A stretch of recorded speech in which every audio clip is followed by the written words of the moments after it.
आदरणीय मेरे प्रिय दोस्तों और भक्तों, भगवान श्री कृष्ण का यहाँ से किस तरह हमसे जुदा हुए, किस तरह भगवान श्री कृष्ण इस लोक को त्याग कर गए, यह सूक्ष्म वृत्तांत आपके समक्ष रख रहा हूँ। उम्मीद करता हूँ कि आपको पसंद आएगा।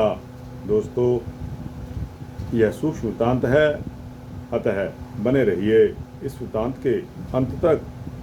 इस वृत्तांत को शुरू करते हैं। दोस्तों, जैसा कि आपको मालूम है कि भगवान श्री कृष्ण अपने अंतिम दिनों में द्वारिका में जा बसे थे। श्री कृष्ण ने द्वारिका पर लगभग 36 वर्षों तक शासन किया। तब तक यादवों का वंश काफ़ी फल फूल चुका था। श्री कृष्ण के एक वंशज का नाम सांब था और वह काफ़ी वाचाल तथा उद्दंड था। एक बार की बात है कि द्वारका में कुछ साधु आए तो राजकुमार को पता नहीं क्या सूझा कि उसने साधुओं के अलौकिक सामर्थ्य की परीक्षा ले लेनी चाहिए। वह एक गर्भवती युवती के रूप में उनके सम्मुख उपस्थित हुआ और उनसे पूछा कि विप्रवर, यदि आप सिद्ध पुरुष हैं तो हमें बतलाइए कि मेरे गर्भ में पलने वाला शिशु बालक है या बालिका है। राजकुमार की धृष्टता को देखकर साधु क्रोधित हो गए और उसे शाप देते हुए बोले कि धृष्ट राजकुमार, तुमने हमारी क्षमता पर संदेह किया है, इसलिए हम तुम्हें शाप देते हैं कि तुम यादव वंश के पतन का कारण बनोगे। साधुओं का शाप सत्य साबित हुआ और अंत में यादव वंश विनाश को प्राप्त हुआ। बलराम इस दुख को सहन नहीं कर सके और मृत्यु को प्राप्त हुए।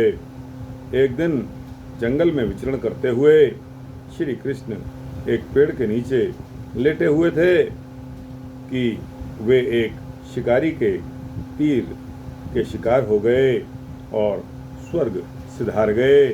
दोस्तों, कई ग्रंथों में यह भी आता है कि वह शिकारी कौन था। पिछले जन्म का वो बाली था, क्योंकि भगवान राम ने बाली को छुपकर तीर मारा था।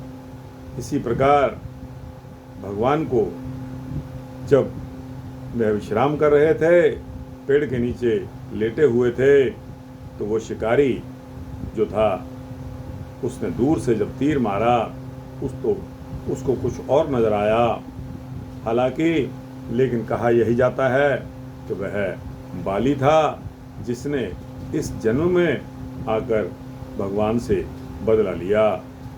तो दोस्तों, यह सूक्ष्म वृत्तांत श्री कृष्ण के देहावसान के बारे में आपको मैंने सुनाया। आपको कैसा लगा? अच्छा लगा हो तो इसको लाइक और शेयर करते हुए अपने दोस्तों, भक्तों, मित्रों, जिज्ञासुओं तक पहुंचाना। कमेंट सेक्शन में जाकर अपनी राय भी अवश्य देना। तो दोस्तों, इस चैनल को सब्सक्राइब कर देंगे तो आपको इसी तरह के सूक्ष्म भक्ति वृत्तांत मिलते रहेंगे। जय श्री कृष्णा, जय श्री राधे कृष्णा।